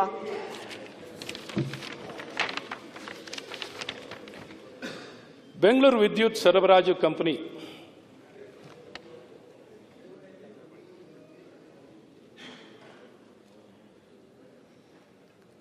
ಕರ್ನಾಟಕ ವಿದ್ಯುತ್ ಶಕ್ತಿ ನಿಯಂತ್ರಣ ಆಯೋಗ ಪ್ರೀಪೇಡ್ ಸ್ಮಾರ್ಟ್ ಮೀಟರ್ ರೆಗ್ಯುಲೇಷನ್ ನಿಯಮಗಳು 2024. ಕರ್ನಾಟಕ ವಿದ್ಯುತ್ ಶಕ್ತಿ ನಿಯಂತ್ರಣ ಆಯೋಗದ ಅಧಿಸೂಚನೆಯಂತೆ ಎಲ್ಲ ತಾತ್ಕಾಲಿಕ ವಿದ್ಯುತ್ ಸ್ಥಾವರಗಳಿಗೆ ಪ್ರೀಪೇಡ್ ಸ್ಮಾರ್ಟ್ ಮೀಟರ್ಗಳನ್ನು ಅಳವಡಿಸುವುದು ಕಡ್ಡಾಯವಾಗಿದ್ದು ಹಾಗೂ ಇತರೆ ವರ್ಗದ ಗ್ರಾಹಕರಿಗೆ ಐಚ್ಛಿಕವಾಗಿರುತ್ತದೆ. ಬೆಂಗಳೂರು ವಿದ್ಯುತ್ ಶಕ್ತಿ ಸರಬರಾಜು ಕಂಪನಿಯ ಮೇಲಿನ ಕಾಯ್ದೆ ಮಾರ್ಗಸೂಚಿಗಳು ಮತ್ತು KIRC ಆದೇಶಗಳ ಮೇರೆಗೆ ಎಲ್ಲ ಹೊಸ ಗ್ರಾಹಕರಿಗೆ ಸ್ಮಾರ್ಟ್ ಮಾಪಕವನ್ನು ಅಳವಡಿಸಲು ಈ ಕೆಳಕಂಡ ಸುತ್ತೋಲೆಗಳನ್ನು ಹೊರಡಿಸಲಾಗಿದೆ. ದಿನಾಂಕ 15/2/2025 ರಿಂದ ಸ್ಮಾರ್ಟ್ ಮೀಟರ್ಗಳನ್ನು ಅಳವಡಿಕೆಯನ್ನು ನಗರ ಪ್ರದೇಶದಲ್ಲಿ ಜಾರಿಗೊಳಿಸಲಾಗಿದ್ದು, ತದನಂತರ ನೋಂದಣಿಗೊಂಡ ಎಲ್ಲ ಗ್ರಾಹಕರಿಗೆ ಸ್ಮಾರ್ಟ್ ಮಾಪಕವನ್ನು ಅಳವಡಿಸಲು ಕಡ್ಡಾಯವಾಗಿರುತ್ತದೆ. ಇದರಲ್ಲಿ ತಾತ್ಕಾಲಿಕ ಸ್ಥಾವರಗಳಿಗೆ ಸ್ಮಾರ್ಟ್ ಪ್ರೀಪೇಡ್ ಕಡ್ಡಾಯವಾಗಿದೆ. ಮುಂದುವರೆದು ಹೊಸ ಗ್ರಾಹಕರಿಗೆ ಪ್ರೀಪೇಡ್ ಅಥವಾ ಪೋಸ್ಟ್ ಪೇಡ್ ಐಚ್ಛಿಕವಾಗಿರುತ್ತದೆ. ಅರ್ಥ ಆಯ್ತಾ? ಯಾರು ಇವ್ರಿಗೆ ಹೆಲ್ಪ್ ಮಾಡಿ, ಪಾಪ ಯಾರು ಡಿಪಾರ್ಟ್ಮೆಂಟ್ ಅವ್ರು ಬಂದಿದ್ರೆ. ಹೆಲ್ಪ್ ಬೇಕಾಗಿಲ್ಲ, ನೀವು ನೋಡಿ. ಈಗ ನಾನು ಹೇಳ್ತಾ ನೋಡಿ, ಬೆಂಗಳೂರು ಆಯ್ತು. ಈಗ ನೀವು ಹೇಳಿದ್ನಲ್ಲ ಸತ್ಯ ಅಂತಾನೆ ನಾನು ಅದು ನೀವು ಓದಿದ್ರಲ್ಲಿ ಇದೆ. ಈಗ ಫಸ್ಟ್ ಓದಿದ್ರಲ್ಲಿ ಹೊಸ ಇದಕ್ಕೆ ಸ್ಮಾರ್ಟ್ ಮೀಟರ್ ಮಾಡ್ಬೇಕಂದಿದೆ, ಟೆಂಪರರಿ ಮಾಡಬೇಕು, ಹೊಸ ಇದೆ. ಈ ವಿಷಯನ ಎತ್ಕೋಬೇಕು. ಈಗ ನೀವು ಡಿಪಾರ್ಟ್ಮೆಂಟ್ ಮಿನಿಸ್ಟರ್ ಆಯ್ತು, ನೆಕ್ಸ್ಟ್ ಸಬ್ಜೆಕ್ಟ್ ಹೋಗ್ತೀನಿ. ನನಗೆ ಟೈಮ್ ಇವ್ರು ಬಿಡಲ್ಲ. ನೀವು ಟೈಮ್ ನಾನು ಬಿಡುದಲ್ಲ, ಐಚ್ಛಿಕವಾಗಿರ್ತದೆ ಅಂದ್ಬಿಟ್ಟು ಅದನ್ನ ತಿದ್ಕೊಳ್ತಿದ್ದೆ ನಾನು. ಅದು ತಪ್ಪದು. ನೀವು ಫಸ್ಟ್ ಓದಿದ್ದು ಕರೆಕ್ಟ್ ಆಗಿದೆ. ಹೊಸ ಮೀಟರ್ ಇದಕ್ಕೆ ಪ್ಲಸ್ ಟೆಂಪರರಿ ಕೊಡ್ಬೇಕಂದ್ರೆ ಬಹಳ ಕ್ಲಿಯರ್ ಆಗಿ ಹೇಳ್ತೀನಿ. ಕೂತ್ಕೊಂಡ್ಬಿಡಿ ಸರ್. ಅಲ್ಲ, ಕೂತ್ಕೊಳ್ಳಿ ಸರ್. KERC ನಲ್ಲಿ ಪ್ರೀಪೇಡ್ ಅನ್ನೋದಕ್ಕೆ ನೀವು ಬಹಳ ಸ್ಪಷ್ಟವಾಗಿದೆ. It can be mandatory only for temporary. ಈಗ ಓನ್ಲಿ ಫಾರ್ ಟೆಂಪರರಿ. CM ಉತ್ತರ ಕೊಡೋದು ಮೊದಲು ನನಗೆ ಸ್ವಲ್ಪ ಟೈಮ್ ಕೊಡಿ. ನಾನು ಇದರ ಕ್ಲಾರಿಫಿಕೇಶನ್ ವಿತ್ ಒಳ್ಳೇದಲ್ವಾ ನಮಗೆ? ಒಳ್ಳೇದಲ್ವಾ? ನಿಮ್ಮಿಂದ ನನ್ನ ಪ್ರಶ್ನೆ ಕೇಳಿರ್ಲಿಲ್ಲ. ನಾನು ನಾಳೆ CM ಉತ್ತರ ಕೊಡುವ ಮೊದಲು I will clarify entirely with the document. Respond ಮಾಡಿದ್ರೆ ನಮ್ಗೆ ಒಳ್ಳೇದು. ಅಲ್ಲಲ್ಲ, ಮಾಡಿರ್ಬೇಕಲ್ಲ. ನಾನು ಮಾಡಿ, ನೀವು ಮಾಡಬೇಕು ಅಂತ ಬಯಸ್ತಾ ಇದೀವಿ ಸರ್. ಅದಕ್ಕೆ ಟೈಮ್ ಕೊಡಿ ನನಗೆ. ಖಂಡಿತ ಸರ್. ನಾಳೆ ಬೆಳಗ್ಗೆ ನೀವು ಎಸೆನ್ಷಿಯಲ್ ಡಿಪಾರ್ಟ್ಮೆಂಟ್ ಅದ, ನೀವೇನ್ ಕೇಳಿದಿರಿ ಅದಕ್ಕೆ ಉತ್ತರ ನಾಳೆ ಒದಗಿಸ್ತಾರ. ಮಾಡ್ಲಿ ಸರ್. ನಾವು ಸರ್ ಅವ್ರ ಉತ್ತರ ಕೊಟ್ರೆ ನಮ್ಗೆ ಒಳ್ಳೇದು ಸರ್. ಅವ್ರು ರೆಸ್ಪಾಂಡ್ ಮಾಡಬೇಕು. ಮುಖ್ಯವಾಗಿ ಅವ್ರು ರೆಸ್ಪಾಂಡ್ ಮಾಡ್ಲಿ ಅಂತಾನೆ ಮಾತಾಡ್ತಿದ್ದೀವಿ. ಆಯ್ತಾ? ಇದು ಫಸ್ಟ್ ಆಫ್ ಆಲ್ ಕಡ್ಡಾಯ ಮಾಡಂಗಿರ್ಲಿಲ್ಲ, ಕಡ್ಡಾಯ ಮಾಡಿಬಿಟ್ಟಿದ್ದಾರೆ. ಏನು ಮತ್ತೆ ನೆಕ್ಸ್ಟ್ ಟೆಂಡರ್ ಮತ್ತೆ ಇದ್ರ ಕಾಸ್ಟ್ ಏನು? ಇದ್ರ ಕಾಸ್ಟ್ ನಿಗದಿ ಮಾಡಿರೋದು ನೀವು ನೋಡಬೇಕು ಸರ್. ಗ್ರಾಹಕರಿಂದ ಯಾವ ಆಧಾರ? ಇಡೀ ದೇಶದಲ್ಲಿ ಬೇರೆ ಬೇರೆ ರಾಜ್ಯದಲ್ಲಿ ಬೇರೆ ಬೇರೆ ಕಡೆ ಮತ್ತು ಡೆಲ್ಲಿ ಮುಂಬೈನಲ್ಲೆಲ್ಲ ಸ್ಮಾರ್ಟ್ ಮೀಟರ್ಸ್ಗಳು ಕೆಲವು ಕಡೆ ಅಳವಡಿಸಿದ್ದಾರೆ. ಯಾವ ರೇಟಲ್ಲಿ ಅಳವಡಿಸಿದ್ದಾರೆ. ಮತ್ತು ಕೆಲವು ರಾಜ್ಯದಲ್ಲಿ ಈ ಸ್ಮಾರ್ಟ್ ಮೀಟರು ಮತ್ತು software advance metering infrastructure service provider ಅಂತ AMI SP ಮತ್ತು ಸ್ಮಾರ್ಟ್ ಮೀಟರ್ ದರ ನೋಡ್ಬೇಕು ಸರ್. ನೀವು ಸ್ಮಾರ್ಟ್ ಮೀಟರ್ ದರ ನೋಡಬೇಕು. ಇವ್ರು ನಿಗದಿ ಮಾಡಿರೋ ದರ ನೋಡ್ಬೇಕು ಸರ್. ಒಂದು ಸ್ಮಾರ್ಟ್ ಮೀಟರ್ಗೆ ಎಷ್ಟು ಅಂತ ಇದು ಸೈಜ್ ನೀವು ನೋಡಬೇಕು. ಪಾಪ ಜಾರ್ಜ್ ಅವ್ರಿಗೆ ಗೊತ್ತಿದೆಯೋ ಇಲ್ವೋ, ಯಾರು ಏನು ಮಾಡಿಬಿಟ್ಟಿದಾರೋ. ಯಾವುದು? ಸಿಂಗಲ್ ಫೇಸ್ ಮೀಟರ್ಗೆ ಸರ್, ಸಿಂಗಲ್ ಫೇಸ್ ಮೀಟರ್ ಈಗ 4998, 3 ಫೇಸ್ ಮೀಟರ್ಗೆ 8880, 3 phase LTCT meter 28080. Okay, meter. Next software ಅಂತ ಸರ್, ಈ ಸಾಫ್ಟ್ವೇರ್ ಬಗ್ಗೆ ಕೇಳಿಸ್ಕೊಳ್ಳಿ. ಇದು software MISP charges single phase ಮೀಟ್ರಿಗೆ ಕಾಸ್ಟ್ ಎಷ್ಟಾಗುತ್ತೆ ಅಂದರೆ 9000 ಆಗುತ್ತೆ. 3 ಫೇಸ್ ಮೀಟ್ರಿಗೆ 14160. ಮೀಟ್ರಿಗೊಂದು ಬೇರೆ, ಸಾಫ್ಟ್ವೇರಿಗೆ ಬೇರೆ ಹೇಳ್ತಾ ಇರೋದು ನಾನು. 14160. 3 ಫೇಸ್ LTCT ಮೀಟ್ರಿಗೆ 14160. ಅರ್ಥ ಆಯ್ತಾ ಸರ್? ಓಕೆ, ಇದಲ್ಲದೆ ಒಂದು ನಿಮಿಷ ಇದ್ರ ಪೂರ್ತಿ ಇದು ಹಿಂದೆ ಮುಂದೆಂದೂ ಸೇರಿಸಿ ಹೇಳ್ತೀವಿ ಬೇಕಾದ್ರೆ ಸರ್. ಆಯ್ತಾ ಸರ್? ಮುಂದುವರೆದು ಸರ್, ಈ ವೆಂಡ್ರು ಯಾರಿಗೆ ಈಗ ಏನಾರು ಕೊಟ್ಟರೆ ಮಾರಲಿಕ್ಕೆ ಜಾಗ, ನೆಲ ಬಾಡಿಗೆ ರೆಂಟ್ 125 ರೂಪಾಯಿ ಸ್ಕ್ವೇರ್ ಫುಟ್ಟಿಗೆ. ರಾಜ್ಯದಲ್ಲಿ ನಾನಾ ಕಡೆ, ಬೆಂಗಳೂರಿನಲ್ಲಿ ಒಂದು 30 ಕೆಳಗಡೆ 30 ಸ್ಥಳದಲ್ಲಿ ಇದನ್ನು ಮಾರಾಟ ಮಾಡಲಿಕ್ಕೆ, ಮೀಟರ್ಗಳು ಮಾರಾಟ ಮಾಡಲಿಕ್ಕೆ ಯಾರೇ ಒಬ್ಬ ಕಾಂಟ್ರಾಕ್ಟ್ ಇಷ್ಟು ದುಡ್ಡು ಕೊಡೋದಲ್ಲದೆ ಅವನಿಗೆ ನೆಲ ಬಾಡಿಗೆ ಮತ್ತು ಸಿಬ್ಬಂದಿಗಳ ಸಂಬಳ ಅದೇ ಒಟ್ಟು ಒಂದು 80 ಕೋಟಿ ಬೆಂಗಳೂರಿನಲ್ಲಿ ಆಗುತ್ತೆ. ಇಡೀ ರಾಜ್ಯದ್ದು ಒಂದು 240 ಕೋಟಿ ಆಗುತ್ತೆ. ಸೊ ಇದು ಬಹಳ ಸ್ಪಷ್ಟವಾಗಿದೆ. ಬರೀ rent to the vendor it will be costing 90 crores ಇಡೀ ರಾಜ್ಯದಾದ್ರೆ. ಬೆಂಗಳೂರದೇ ತಗೊಂಡ್ರೆ ಒಂದು 20 ಕೋಟಿ ಬರ್ಬೋದು. ಸ್ಯಾಲ್ರಿ ಬರೀ ಬೆಂಗಳೂರು ತಗೊಂಡ್ರೆ ಸ್ಯಾಲ್ರಿ 5 ವರ್ಷಕ್ಕೆ 40 ಕೋಟಿ. ಇಡೀ ರಾಜ್ಯ ತಗೊಂಡ್ರೆ 144 ಕೋಟಿ ಸರ್. ಇಷ್ಟ ಆಯ್ತಾ? ಇದೆಲ್ಲ ಒಂದು ಕಡೆ ಇದು ಕಾಸ್ಟ್. ಈ ಟೆಂಡರ್ ಮಾಡಿಕೊಡ್ತಾರೆ. ಈ ಟೆಂಡರ್ ಇವ್ರ ಪ್ರಕಾರನೇ ನಾನು ಹೇಳ್ತೀನಿ. ಇವ್ರು ಟೆಂಡರ್ ಕೊಟ್ಟಿರೋ ಅನೆಕ್ಷರ್ ಪ್ರಕಾರನೇ ಒಟ್ಟು ಏನು ಇವ್ರು ಟೆಂಡರ್ ಕೊಟ್ಟಿರೋ ವರ್ಕ್ ಆರ್ಡರ್ ಕೊಟ್ಟಿರೋದನ್ನೇ ನಾನು ಹೇಳ್ತೀನಿ. ನಾನು ಯಾವುದೋ ನನ್ನ ಸ್ವಂತ ಯಾವುದೋ ತಯಾರು ಮಾಡ್ಕೊಂಬಂದಿಲ್ಲ ಸರ್. ಒಟ್ಟು ವಾರ್ಷಿಕವಾಗಿ ಬೆಸ್ಕಾಂನಲ್ಲಿ ಬೆಂಗಳೂರಿನಲ್ಲಿ ವರ್ಷಕ್ಕೆ 4 ಲಕ್ಷ ಮೀಟ್ರು ಒಟ್ಟು ಖರೀದಿ ಆಗಲಿಕ್ಕೆ ಒಂದು ಅಂದಾಜು 4 ಲಕ್ಷ ಇಟ್ಕೊಂಡಿದ್ದಾರೆ. 25, 26, 27 ಬೇರೆ, ಒಟ್ಟು 5 ವರ್ಷ ಕಾಲದ್ದು. ಮತ್ತು ಮೆಸ್ಕಾಂನಲ್ಲಿ 70,000 ಮೀಟ್ರು, ಎಸ್ಕಾಂನಲ್ಲಿ 1,46,700, ಜೆಸ್ಕಾಂನಲ್ಲಿ 1,17,300, ಚಾಮುಂಡೇಶ್ವರಿ ಮೈಸೂರು 60,000. ಒಟ್ಟು ಸಂಖ್ಯೆ ತಗೊಂಡ್ರೆ ಒಟ್ಟು ಒಂದು ವರ್ಷಕ್ಕೆ ಅಂದಾಜು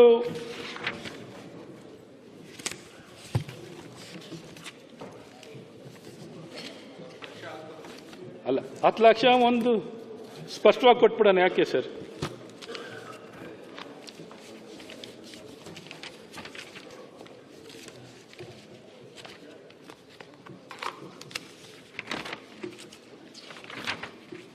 ಡಾಕ್ಟರ್ ಇನ್ನೆಷ್ಟು? ಡಾಕ್ಟ್ರೆ ಎಷ್ಟು? 9 ಲಕ್ಷ ಅಂದ್ಕೊಳ್ಳಿ ಸರ್. ಒಟ್ಟು 39. ಇದಾಯ್ತು, ಮುಂದೆ ಕೊಟ್ಟೋಗ್ತೀನಿ ಸರ್. ಒಟ್ಟು ಈ ಟೆಂಡರ್ನ ಯಾರಿಗೆ ಕೊಟ್ಟಿದ್ದಾರೆ ಅಂದರೆ ಸರ್, ಈ ಟೆಂಡರ್ನಲ್ಲೂ KTTP ಆಕ್ಟ್ ಅನ್ನು ಹೇಗೆ ಉಲ್ಲಂಘನೆ ಮಾಡಿದ್ದಾರೆ ಅಂತ. ಒಟ್ಟು ಈ ಟೆಂಡರಿನ ಗಾತ್ರ 6,000 ಕೋಟಿ. ಬೆಂಗಳೂರಿಂದ ಟೆಂಡರ್ ಏನು ಬೆಸ್ಕಾಂನಲ್ಲಿ ಕರೆದಿರುವಂಥ ಟೆಂಡರ್ ವರ್ಷಕ್ಕೆ 1,050 ಕೋಟಿ. ಒಟ್ಟು 5 ವರ್ಷ ಕಾಲಕ್ಕೆ ಒಂದು 5,500 ಕೋಟಿ, 6,000 ಕೋಟಿವರೆಗೂ ಬರುವಂಥದ್ದಿದೆ ಸರ್. ಇದಕ್ಕೆ ಬೇಕಾದಂಥ ಎಲಿಜಿಬಿಲಿಟಿ 1 ವರ್ಷದ turn over double of the 1 year turn over ತಗೊಳ್ತಾರೆ ಸರ್. 1 year ಟರ್ನ್ ಓವರ್ನ ಡಬಲ್ ತಗೊಳ್ತಾರೆ. ಈ ಯಾವ ಮಾನದಂಡವನ್ನು ಅನ್ವಯವನ್ನು ಮಾಡದೆ ಏನೊಂದು ಈ ಪರ್ಫಾರ್ಮೆನ್ಸ್ ಗ್ಯಾರಂಟಿ ಆಗಲಿ, EMD ತಗೊಳ್ಳೋದ್ರಲ್ಲಾಗಲಿ, ಮತ್ತು ಇದನ್ನ ಈ ಕಾಂಟ್ರಾಕ್ಟ್ ಅನ್ನು ಯಾರಿಗೆ ಕೊಟ್ಟಿದ್ದಾರೆ ಅಂದರೆ ಒಬ್ಬ ಎಲೆಕ್ಟ್ರಿಕ್ ಪೋಲ್ ತಯಾರು ಮಾಡೋನು ಈ ಸಾಫ್ಟ್ವೇರು ಮತ್ತು ಸ್ಮಾರ್ಟ್ ಮೀಟರ್ ಅನ್ನ ಸಪ್ಲೈ ಮಾಡಲಿಕ್ಕೆ ಕಾಂಟ್ರಾಕ್ಟ್ ಕೊಟ್ಟಿದ್ದಾರೆ. ಒಟ್ಟಿದೊಂದು ರಾಜ್ಯದಲ್ಲಿ ಈಗ ಒಬ್ಬ ಬೆಸ್ಕಾಂನಲ್ಲಿ ಇಲ್ಲಿ ತೊಗೊಂಡಿದ್ದಾರಲ್ಲಿ ರಾಜೇಶ್ವರಿ ಅವರು, ರಾಜ್ಯದಲ್ಲಿ 4 ಎಸ್ಕಾಂನಲ್ಲಿ ಏನಾದ್ರು ಕಾಂಟ್ರಾಕ್ಟ್ ತೊಗೊಳಕ್ಕೆ ಇವನು ಲೆಟರ್ ಬೇಕು. ಅದ್ಯಾಕೋ ಮಂಗಳೂರದೊಂದು ಮೆಸ್ಕಾಮ್ದೊಂದು ಬಿಟ್ಟು ಇನ್ನು 3 ಭಾಗದಲ್ಲೂ ನಿಮ್ಮ ಜೆಸ್ಕಾಂ ಮೆಸ್ಕಾಂ ಚಾಮುಂಡೇಶ್ವರಿನಲ್ಲಿ ಇವನು ಲೆಟರ್ ಕೊಟ್ಟವನಿಗೆ ಕಾಂಟ್ರಾಕ್ಟ್ ಕೊಡಬೇಕು. ಟೆಂಡರ್ಗೆ ಎಲಿಜಿಬಿಲಿಟಿ ಬರೋದು ಯಾರಿಗೆ ಅಂದರೆ ರಾಜೇಶ್ವರಿ ಅವನು ಲೆಟರ್ ಕೊಟ್ಟರೆ ಮಾತ್ರ ಎಲಿಜಿಬಿಲಿಟಿ. ಓಕೆ, ಇವನ್ ಎಲಿಜಿಬಿಲಿಟಿನೇ ಪ್ರಶ್ನೆ ಇದೆ.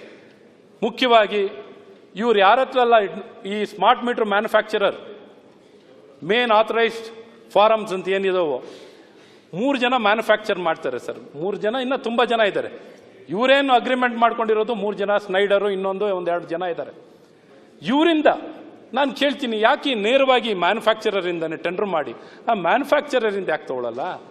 ಇವನ್ ಮಧ್ಯದಲ್ಲಿ ಒಬ್ಬ ಎಲೆಕ್ಟ್ರಿಕ್ ಪೋಲ್ ತಯಾರು ಮಾಡೋ ವ್ಯಕ್ತಿ ಸಾಫ್ಟ್ವೇರ್ ಅನ್ನ ಅಧ್ಯಕ್ಷರೇ ತಯಾರು ಮಾಡೋದು, ಸಾಫ್ಟ್ವೇರ್ ಇವನ್ ಅಗ್ರಿಮೆಂಟ್ ಮಾಡ್ಕೊಂಡಿರೋದು ಯಾರು ಗೊತ್ತಾ ಸರ್? ನೀವು ಟೆಂಡರ್ ನಾವು ಡಾಕ್ಯುಮೆಂಟ್ ಕೊಟ್ಟಿದ್ದು ಸೆಂಟ್ರಲ್ ಗವರ್ಮೆಂಟ್ ಇಂದ ಬಂದ ಡಾಕ್ಯುಮೆಂಟ್ ಪ್ರಕಾರ ಕಂಡೀಷನ್ ಹಾಕಿ ನಾಳೆ ಬೆಳಗ್ಗೆ ಹೇಳ್ತೀರಲ್ಲ, ನಾಳೆ ಬೆಳಗ್ಗೆ ಈಗ ನೀವೇನು ಹೇಳ್ತೀರಾ ಎಲ್ಲ ಸುಳ್ಳು ನಾಳೆ ಬೆಳಗ್ಗೆ ಪೇಪರ್ಲೆಲ್ಲ ಹಾಕ್ಬಿಡ್ಲಿ ಅವರು. ಅಲ್ಲಿ ತನಕ ನೀವು ಹೇಳ್ತೀರಾ, ನೀವು ನನಗೆ ನೋಟಿಸ್ ಕೊಟ್ಟಿದ್ದೀರಾ, ನೀವು ನಾನು ಹೇಳೋದು ಕೆಲವು ವಿಚಾರ ಇವರು ನನಗೆ ನೋಟಿಸ್ ಕೊಟ್ಟಿದ್ದಾರಾ? ಅಧ್ಯಕ್ಷರೇ, ಅವಕಾಶ ಸ್ಟ್ರೈಕ್ ಮಾಡವ್ರೆ, ಇವ್ರಿಗೆಲ್ಲ ಮೆಮೊರಾಂಡಮ್ ಕೊಟ್ಟವ್ರೆ. ನೆನ್ನೆ ತಾನೇ ನೋಡಿ ರೂಪಾಯಿ ಜಾಸ್ತಿ ನೋಡಿ ಸರ್, ಮತ್ತೆ ಬಿಡ್ರಿ ಪೇಪರ್ ಇದು ಮ್ಯಾನುಫ್ಯಾಕ್ಚರರ್ ಬಿಟ್ಬಿಟ್ಟು ಸಪ್ಲೈಯರ್ ಕೊಟ್ಟು 1000 ರೂಪಾಯಿ ಮೀಟರ್ 5,000 ರೂಪಾಯಿ ಕೊಟ್ಟಿದ್ದೀರಲ್ಲ, ಪ್ರತಿಯೊಂದು ಟೆಂಡರ್ ಸಮೇತ ರೈವಲ್ ಪಾರ್ಟಿ ಇರ್ತದೆ. ನಿಮಗೆ ರೈವಲ್ ಪಾರ್ಟಿ ಅಂತ ಕೊಟ್ಟಿರ್ತಾರೆ ಅಷ್ಟೇ. ನೀವು ಇನ್ನೊಬ್ಬ ಕಾಂಟ್ರಾಕ್ಟ್ ಹೇಳ್ದಂಗೆ ಕೇಳ್ತಿರಲ್ಲ. ನಿಮಗೆ ನಾನು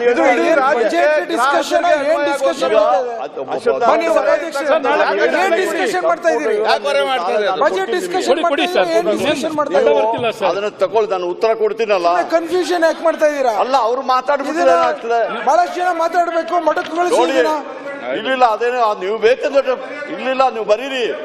ನೀವು ಬರೀಲಿಕ್ಕೆ ನಮಗೇನು ಅದಕ್ಕೆ ಇಲ್ಲ. ನಾವು ಸ್ಪಷ್ಟವಾದ ಉತ್ತರ ನಾಳೆ ಕೊಡ್ತೀವಿ. ಈಗ ನನಗೆ ಬಂದಿದೆ ಸರ್, ಮಾತಾಡಿದ್ವಿ. ಪ್ರತಿಯೊಂದಕ್ಕೂ ಮುಖ್ಯಮಂತ್ರಿ ನನಗೆ ಬರೋದು, ನನಗೆ ಬರೋ ವಿಚಾರ ನೀವು ಸೀರಿಯಸ್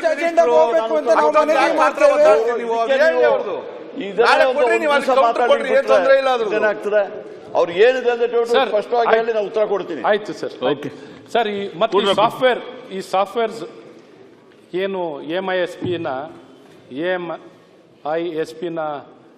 ಕೊಡ್ತಾ ಇರೋಂಥವ್ರು ಬ್ಲ್ಯಾಕ್ ಲಿಸ್ಟೆಡ್ ಕಂಪ್ನಿ, ಬೇಕಾದ್ರೆ ಅದ್ರದ್ದು ಡಾಕ್ಯುಮೆಂಟ್ ಕೊಡ್ತೀನಿ. BCITS ಅಂತ ಉತ್ತರ ಪ್ರದೇಶನಲ್ಲಿ ಅವ್ರನ್ನ ಬ್ಲ್ಯಾಕ್ ಲಿಸ್ಟ್ ಮಾಡಿರೋಂಥ ಕಂಪ್ನಿ ಇವರಿಗೆ ಇವತ್ತು ಕೊಟ್ಟಿರೋಂಥ ಕಾಂಟ್ರಾಕ್ಟ್ ಕೊಟ್ಟಿರೋಂಥ ವ್ಯಕ್ತಿಗೆ ಸಾಫ್ಟ್ವೇರ್ ಕೊಡ್ತಿರೋರು. ಇಷ್ಟು ಏನ್ ಬೇಕಾದ್ರೆ ಮಾಡ್ಬೋದು. ಅಧ್ಯಕ್ಷರೇ, ನಾವು ಇದನ್ನ ನಾವಾಗಿ ಮಾಡಲಿಲ್ಲ. ಇವರು ನೋಟಿಫೈ ಮಾಡಿದ್ರು, ಇವರು ಸರ್ಕಾರ ಇದ್ದಾಗ ಸ್ಮಾರ್ಟ್ ಮೀಟರ್ HSR ಅಲ್ಲಿ ಇವರು ಇದು ಮಾಡಿದರು, KERC ಅವರು ಕೊಟ್ಟಿದ್ದರು. ನಾವು ಅದನ್ನ ಒಪ್ಪದಿದ್ದಕ್ಕೋಸ್ಕರವಾಗಿ ಸೆಂಟ್ರಲ್ ಗವರ್ಮೆಂಟ್ ಅವರು, ಸೆಂಟ್ರಲ್ ಎಲೆಕ್ಟ್ರಿಸಿಟಿ ಇವರೆಲ್ಲ ನಮಗೆ ಕೊಟ್ಟಿದ್ದಾರೆ. ನಾವು ಟೆಂಡರ್ ಕರೆದು ಬಿಟ್ಟು ಕೇಳಿ, ಟೆಂಡರ್ ಕರೆದ ಯಾರು ಕಂಪನಿ ಕೇಳಿ ಒಂದು ನಿಮಿಷ, ಆ ಕಂಪನಿ ಬ್ಲಾಕ್ ಇಲ್ಲ, ಅವ್ರೇನಾದ್ರೂ ಬ್ಲಾಕ್ ಲಿಸ್ಟ್ ಆದ್ರೆ ಒಂದು ನಿಮಿಷ ಅಧ್ಯಕ್ಷರೇ, ಇದ್ರ ವಿಚಾರದಲ್ಲಿ ಸಂಪೂರ್ಣವಾಗಿ ಎನ್ಕ್ವೈರಿ ಮಾಡ್ತೀವಿ. ಮಾಡಿಬಿಟ್ಟು ಅವ್ರೇನಾದ್ರೂ ಆದ್ರೆ ಆ ಬ್ಲಾಕ್ ಲಿಸ್ಟ್ ಹೆಂಗೆ ಕೊಡ್ಲಿಕ್ಕೆ ಆಗ್ತದೆ, ಅದಕ್ಕೆ ನಾವು ಅದನ್ನ ತೆಗೆದುಬಿಟ್ಟು ನಾಳೆ ನಿಮಗೆ ಸಂಪೂರ್ಣವಾಗಿ. ಈಗಲೂ ನಾನು ನಿಮ್ಗೆ ಕೇಳ್ಕೊಳ್ಳೋದು, ಕೂತ್ಕೊಳ್ಳಿ ಸರ್, ನೀವು ಕೂತ್ಕೊಳ್ಳಿ. ನೀವು ನಾನು ಸಭಾಧ್ಯಕ್ಷರ ಮೂಲಕ ನಾಳೆ ಉತ್ತರ ಕೊಡ್ತಾ ಇದ್ರು. ಈಗ ನಾವೇನ್ ಒತ್ತಾಯ ಮಾಡ್ತೀನಿ ಈ ಸಂದರ್ಭದಲ್ಲಿ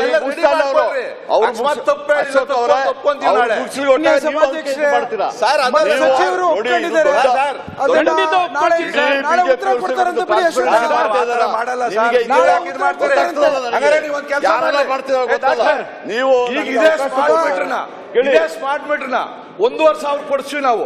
500 ಕೊಟ್ಟಿದ್ದೀರಾ? ನೋಡಿ, ರಾಜೀನಾಮೆ ಕೊಡ್ತೀರಾ? ಟೆಂಡರ್ ಕರೆದಾಗ ಏನ್ ಮಾಡ್ತಾ ಇದ್ರು?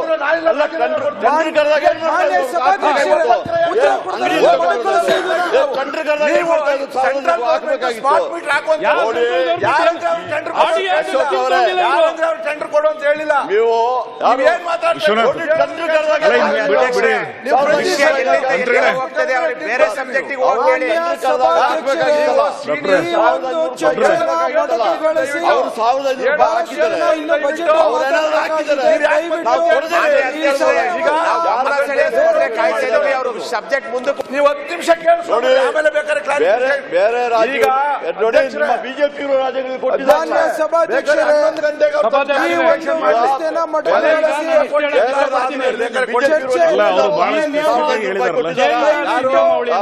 ನೀವು ಮಾನ್ಯ ಅಧ್ಯಕ್ಷರೇ, ದಯಮಾಡಿ ಬಜೆಟ್ ಮೇಲೆ ಚರ್ಚೆ ಮಾಡಿ ಹೇಳಿ. ಅವರು ಷಡ್ಯಂತ್ರ ಮಾಡ್ತಾ ಇದ್ದಾರೆ. ಮಾನ್ಯ ಸಭಾಧ್ಯಕ್ಷರೇ, ಈ ಚರ್ಚೆಯ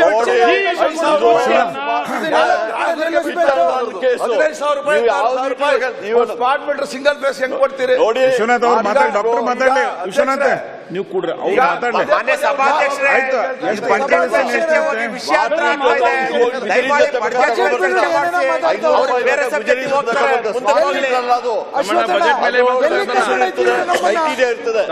ಎಲ್ಲಿ ಕರ್ಕೊಂಡೋಗ್ತಿದ್ದೀರಾ ನಮ್ಮನ್ನ? ಎಲ್ಲಿ ಅದು ನೋಡಿ, ಸರಿಯಾದ ಸಮರ್ಥನೆ ವಾಪಸ್ ತಗೊಳ್ರಿ. ನಾಳೆ ಬೆಳಗ್ಗೆ ನಾನು ಮಾಡ್ತಿದ್ದೆ. ಮಾಡಿ, ಮತ್ತೆ ಸುಮ್ನೆ ಇರಿ, ಅವ್ರು ಮತ್ತೆ ಮಾತಾಡಿ. ಅವ್ರು ಸುಮ್ಮನೆ ಇದ್ರು, ಅವ್ರು ಹೇಳ್ತಾ ನಾನು ಇದ್ದಾರೆ. ಹೇಳ್ಬೇಕಲ್ಲ ಸರ್? ಅಲ್ಲ, ನಾಳೆ ಬೆಳಗ್ಗೆ ಆಯ್ತು, ನಾನು ನಾಳೆ ಬೆಳಗ್ಗೆ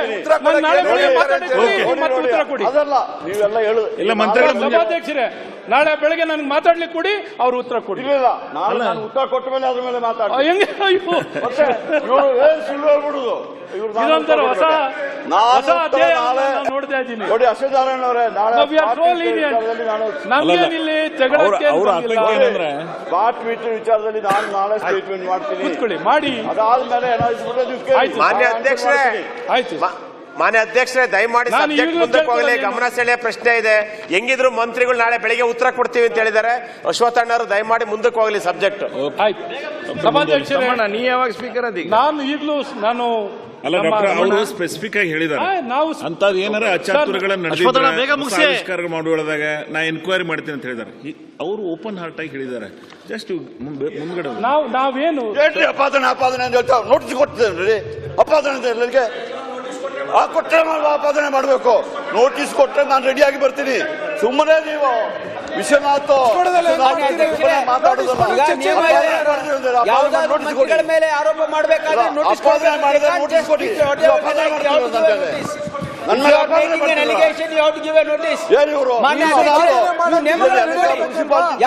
ಮಂತ್ರಿಗಳ ಮೇಲೆ ನೋಟಿಸ್ ಕೊಡಬೇಕು. ಅವ್ರಿಗೆ ಹೇಳಿ ಇದು ಅಲೋ ಮಾಡಬಾರ್ದು, ಕಟ್ಕೊಂಡು ಹೋಗ್ಬೇಕು. ಮಾನ್ಯ ಅಧ್ಯಕ್ಷರೇ, ಅಧ್ಯಕ್ಷರು ಅವರು ಮಂತ್ರಿ ಕೆಲಸ ಮಾಡ್ತಾರೆ, ಜವಾಬ್ದಾರಿಯಿಂದ ಮಾತಾಡ್ಬೇಕು. ನಿಮ್ಗೇನಾದ್ರೂ ಅಪಾದನೆ ಮಾಡೋದಿದ್ರೆ ನೋಟಿಸ್ ಕೊಡಿ. ಸಭಾಧ್ಯಕ್ಷರೇ, ದಯವಿಟ್ಟು ಬಜೆಟ್ ಮಾತಾಡ್ಲಿಕ್ಕೆ ಬಹಳಷ್ಟು ಜನ ಇದ್ದಾರೆ. ಯಾಕೆ ಈ ವಿಷಯನ ಈ ತರ ಅಡ್ಡಿಪಡಿಸ್ತೀರಿ? ಶಿವಲಿಂಗೇಗೌಡ್ರೆ ಕೂತ್ಕೊಳ್ಳಪ್ಪ. ಈಗ ಟೈಮ್ ಇಲ್ಲಪ್ಪ ಶಿವಲಿಂಗೇಗೌಡ. ಇರುವುದೆಲ್ಲ ಹೇಳ್ಬಿಟ್ಟು ಟೈಮ್ ಇಲ್ಲ ಅಂತ ಹೇಳ್ಬಿಟ್ರೆ ನಿಮಗೆ ನಿಮ್ಮ ಮನಸ್ಸಂಗೆ ಬಂದ್ಬಿಟ್ಟು ಅಪಾದನೆಗಳು ಮಾಡಿಬಿಟ್ಟು ಟೈಮ್ ಇಲ್ಲ ಅಂತ ಹೇಳ್ಬಿಟ್ರೆ ನಾನು ಹೇಳಿದ್ದೀನಿ ನಿಮಗೆ ಬೆಳಗ್ಗೆ ಸ್ಟೇಟ್ಮೆಂಟ್ ಕೊಡ್ತೀನಿ. ಆಯ್ತು, ಬೆಳಗ್ಗೆ ನಾನು ಮಾತಾಡ್ಲಿಕ್ಕೆ ಅವಕಾಶ ಕೊಡಿ. ಬೆಳಗ್ಗೆ ಮಾತಾಡ್ತೀನಿ. ಬೆಳಗ್ಗೆ ಸಭಾಧ್ಯಕ್ಷರೇ, ನಾನೇನು ಸ್ಮಾರ್ಟ್ ಮೀಟರ್ ವಿಚಾರ ಕಾನೂನನ್ನ ನಾನು ಇಷ್ಟು ಮಾತಾಡಿದ್ದು ಬರೀ ಕಾನೂನು ಏನಿಲ್ಲ, ಬರೀ ಸುಳ್ಳೆ ನಿಯಮವನ್ನ ಕಾನೂನು ಇಲ್ಲದೆ ಅಲ್ಲ ಇಷ್ಟ ಬಂದಂಗೆ ನಾನು ಅವ್ರು ಕೊಟ್ಟಿರೋ ನಿಮ್ಗೂ ಕಳಿಸ್ತೀನಿ. ತೊಳಿ ಸಭಾಧ್ಯಕ್ಷ ಕೊಟ್ಬಿಡ್ರಪ್ಪ. ಅದಲ್ಲ ಕೊಡಿ, ಕಾಲಿಂಗ್ ಅಟೆನ್ಷನ್ ಉತ್ತರ ಕೊಟ್ಟಿರೋದು ಕೊಟ್ಬಿಡಿ ಸಭಾಧ್ಯಕ್ಷರಿಗೆ. ಈಗ ಅಲ್ಲ, ನಾನು ಮಾತಾಡ್ಬೇಕಾದ್ರೆ ಜವಾಬ್ದಾರಿತ್ವಾಗಿ ಮಾತಾಡ್ತೀವಿ. ಆಯ್ತು, ಒಂದ್ ಸೆಕೆಂಡ್. ನಾನೇನು ಅವ್ರ ಮಿನಿಸ್ಟರ್ ಜವಾಬ್ದಾರಿ ಮುಖಾಂತರ ಏನ್ ಹೇಳಿದ್ದಾರೆ, ಹೇಳಿದ್ದಾರೆ ಏನ್ ತಪ್ಪಾಗ್ತಿದೆ ಅದನ್ನ ಸರಿಪಡಿಸ್ಕೊಳ್ಳಿಕ್ಕೆ ಮುಖ್ಯವಾಗಿ ನಾನೇನು ಅಯ್ಯೋ ರಾಮ ಏನ್ ಸರ್ ಇದು ಏನಾಗಿದೆ ಸ್ಟೇಟ್ಮೆಂಟ್ ಮಾಡ್ತೀನಿ. ನಾಳೆ ಬೆಳಿಗ್ಗೆ ಸ್ಟೇಟ್ಮೆಂಟ್ ಮಾಡಿ ಹೇಳಿದಾರಲ್ಲ ಸರ್. ನಾನೇನು ಈಗ ಒತ್ತಾಯ ಇವ್ರನ್ನ ಮಾಡ್ತಾ ಇದ್ದೀನಿ. ನೆಕ್ಸ್ಟ್ ಸಬ್ಜೆಕ್ಟ್ ಹೋಗ್ತೀನಿ ಸರ್. ಓಕೆ, ಇವ್ರನ್ನೇನ್ ಒತ್ತಾಯ ಮಾಡ್ತಿದ್ದೀನಿ ಅಂದ್ರೆ ತಕ್ಷಣ ಆಗಿರುವಂತ ನಿಯಮ